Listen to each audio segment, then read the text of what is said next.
안녕하세요. 까치살모입니다. 오늘은 인도네시아 문제를 포함해서 KF-21 보라매 수출 등에 대한 전체적인 이야기를 해볼까 합니다. 오늘은 인도네시아 문제, 그리고 UAE 거기에 폴란드까지 종합적으로 이야기해볼까 해요. 항상 이야기하지만 저는 주로 우리나라의 방산업계에서 나오는 이야기를 중점으로 이런 문제를 풀기 때문에 상당히 보수적이고 조심스러운 예상을 합니다. 그래서 결과는 많이 틀릴 수 있으니 제가 하는 이야기 중에 수출될 것이다 아니다라는 이야기보다는 현재 어떤 상황이 진행되고 있는지 정도만 오늘 영상을 통해서 확인해 주세요. 주로 뉴스에 잘 나오지 않는 이야기를 중심으로 풀어갈 거니까요. 우선 제일 문제는 인도네시아인데요. 인도네시아는 현재 우리나라에 대한 분담금을 납부하지 않으면서도 라팔과 F-15를 도입하고 있어서 많은 사람들을 분노하게 하고 있는데요. 그래서 많은 분들은 인도네시아를 사업에서 퇴출해 버리자는 이야기를 합니다. 그러나 이 문제는 인도네시아가 지불하고 있지 않는 분담금으로만 끝날 문제가 아니라는 걸 여러분도 아셔야 합니다. 결론은 인도네시아는 이 사업을 통해서 40대의 전투기를 도입할 거라고 하는 게 더 문제인 겁니다. 인도네시아를 사업에서 퇴출시키면 결론은 우리 KF-21의 생산량이 40대가 줄어드는 겁니다. 그렇지 않아도 요즘 KF-21의 가격이 상승해서 걱정인데 KF-21의 생산량이 40대가 줄어들면 가격은 더 오를 수밖에는 없습니다. 더욱더 현재는 인도네시아의 KF-21 도입 수량이 40대이지만 궁극적으로는 100대 이상 증가할 거라고 보는 게 일반적인 의견입니다. 이게 무슨 이야기냐면요. 우리나라가 운용하고 있는 CN-235 수송기 아시죠?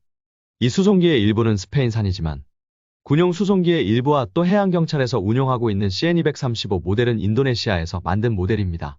인도네시아의 국영 항공기 제작회사인 IPTN에서 만든 항공기입니다. 그런데 현재 이 IPTN의 일감이 거의 없다는 겁니다. 기존에는 CN-235를 생산했으나 현재 CN-235의 추가 주문도 거의 없고 해서 일거리가 거의 없습니다. 그래서 이 IPTN을 살리기 위해서 인도네시아가 하는 사업이 바로 우리 KF-21의 인도네시아 모델인 IF-21인 겁니다. 그런데 문제는 인도네시아가 IF-21을 40대를 생산한 다음에도 이 IPTN은 일거리가 없을 거라는 겁니다. 그래서 인도네시아는 이 IPTN을 살리기 위해서라도 최대 100대 가까운 IF-21을 생산할 거라는 게 대부분의 의견입니다. 그래서 이건 결코 쉽게 봐서는 안 될 문제입니다. 그리고 이 문제는 결코 인도네시아 정부와 인도네시아의 국방부 장관을 같은 존재로 봐서도 안 됩니다. 전혀 별개의 존재로 봐야 합니다. 그럼 인도네시아가 라팔과 F-15를 도입하고 있는 문제는 어떻게 되느냐 하면은요. 이게 정말 웃기게 일이 돌아가고 있더군요. 이 인도네시아의 국방부 장관인 프라보이는 정말 여러 곳에서 말도 안 되는 무기 수입 사업을 추진하고 다녔습니다. 그런데 결론은 인도네시아가 무기를 도입하기 위해서는 인도네시아 정부의 차관 도입 승인이 있어야 합니다. 그래서 당연히 인도네시아 정부는 이런 말도 안 되는 무기 도입을 승인해 주지 않았고 그래서 각종 무기 도입은 좌절되었는데요. 문제는 원래 무기를 도입할 때는 대부분 그 무기의 도입국에서 차관을 얻는 게 대부분입니다. 예를 들자면 폴란드가 우리나라에서 무기를 도입하면서 우리나라에게 차관 제공을 요구한 것처럼요. 그런데 이번에 프라보이가 엉뚱한 곳에서 자금을 구하는데 성공했습니다. 들어보니까 중동 쪽 자금이라고 하는 것 같아요. 그래서 이중동 자금을 통해서 라팔 등의 도입에 성공한 거라고 합니다. 한마디로 자금원 자체가 전혀 정상적이지 않은 겁니다. 당연히 프라보이가 자신이 구한 자금을 현 인도네시아 정부가 추진하고 있는 KF-21 사업에 투자할 리도 없고요. 그래서 이번에도 좌절되었어야 하는 프라보이의 라팔 전투기 도입이 이루어진 겁니다. 그런데 이건 어디까지나 내년까지만입니다. 이 문제는 결국 내년이면 어떤 방향이 될지 다 해결될 수밖에는 없습니다. 왜냐하면 내년에 인도네시아에서 선거가 있습니다. 그래서 내년에 이 선거에서 인도네시아의 현 집권당이 승리하면 보라매의 문제는 잘 해결될 거라고 보고요. 아니면 현 국방부 장관인 프라보이가 승리를 하면 그때는 정말 끝장이라고 보면 됩니다. 그러니 이 문제는 크게 고민할 것 없이 내년에 있을 인도네시아의 선거에서 현 집권당이 크게 승리하기만을 기원하는 게 옳다고 봅니다. 실질적인 KF-21 수출량 100대가 달려있는 문제라 짜증이 난다고 쉽게 포기할 수 있는 문제가 결코 아닙니다. 그리고 또 한 가지 인도네시아가 계속 IF-21 사업을 지속하고 많은 수량의 전투기를 국영 항공기 제작소에서 생산을 하려면 어차피 우리에게 손을 벌려야 합니다.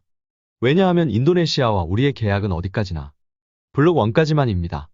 네, 우리는 인도네시아와 전투기 공동 개발을 블록 1까지만 체결한 상태입니다. 그런데 블록 1이 어떤 기체인지는 여러분도 잘 아시죠? 블록 1은 다목적 임무가 불가능한 제공전투 전용 기체입니다. 한마디로 인도네시아가 IF-21을 제공뿐만 아니라 다목적 기체로 사용하고 싶으면 우리에게 손을 벌릴 수밖에는 없습니다. 많은 분들이 인도네시아를 퇴출하고 폴란드나 UAE를 참가시키자고 이야기들을 하시는데요. 이 나라들은 원래부터가 블록 1 사업에는 참여할 의사가 없습니다. 그래서 인도네시아를 퇴출시키고 이 나라들을 참가시키는 것도 불가능합니다. 그럼 이번에는 UAE에 관해서 이야기를 해볼까요?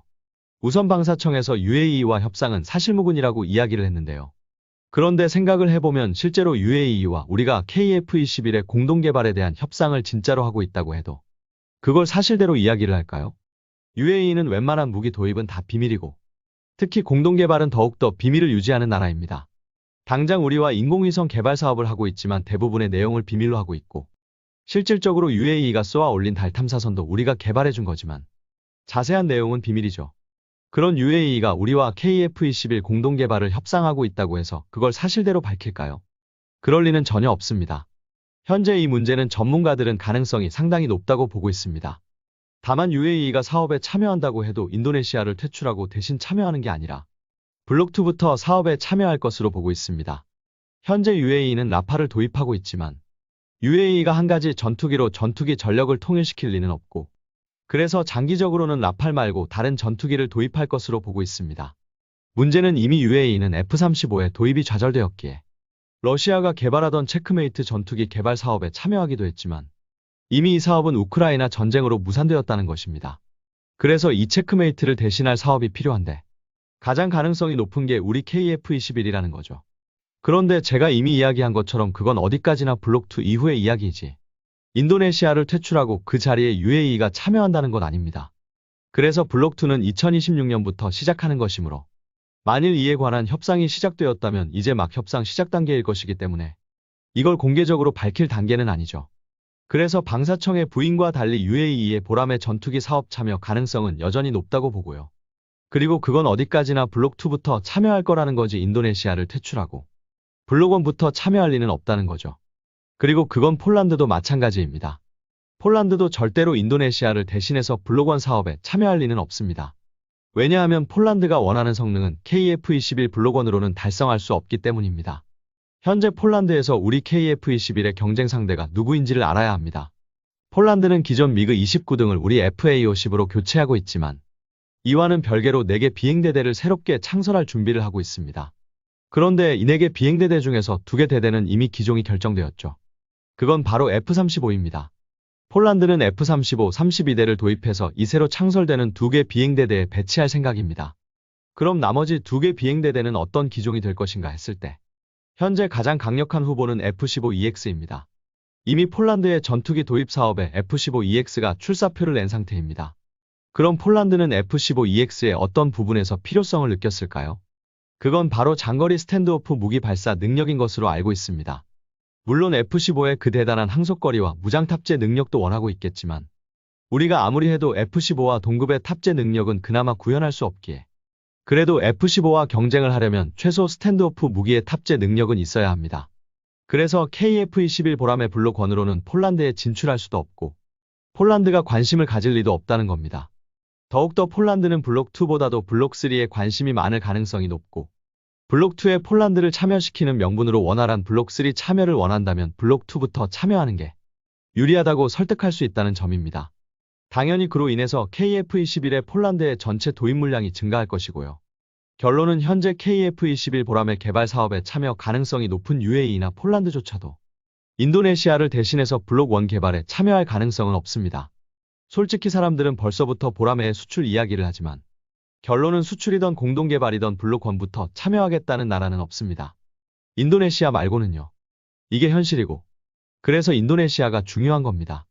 그러니 절대로 인도네시아 현 정부와 국방부 장관인 프라보위를 동일 선상에서 봐서는 안 됩니다. 그리고 인도네시아의 현 정부에서는 현 시점에서는 우리에게 해줄 수 있는 게 없습니다. 솔직히 프라보위가 우리의 KF-21 등 우리와 인도네시아의 모든 군사 관련 사업에서 회방을 놓는 이유는 이게 다 프라보위 자신의 업적이 아닌 현 정부의 업적이기 때문입니다. 한마디로 현 정부의 업적을 최대한 깎아내려야지만 다음번 대선에 도움이 될 거라고 보는 거죠. 그러니 이 문제는 그냥 차분히 기다리면 됩니다. 내년에 있을 인도네시아의 선거의 결과를 말이죠. 그리고 블록2가 완성된다면 UAE나 폴란드 말고도 우리 KF-21의 수출길은 활짝 열리겠지만 아직은 아니기에 이 문제도 시간을 가지고 차분히 기다려야 할 거라고 생각합니다. 지금 나오는 이야기들은 어찌 보면 그냥 단순한 찌라시 수준의 이야기일 뿐입니다. 지금은 추가적인 공동개발이나 수출을 논할 시기가 아닙니다. 그러니 이런 찌라시 수준의 이야기에는 관심 끊으시고 우리 모두 차분히 기다리도록 합시다. 이상 영상 봐주셔서 감사합니다.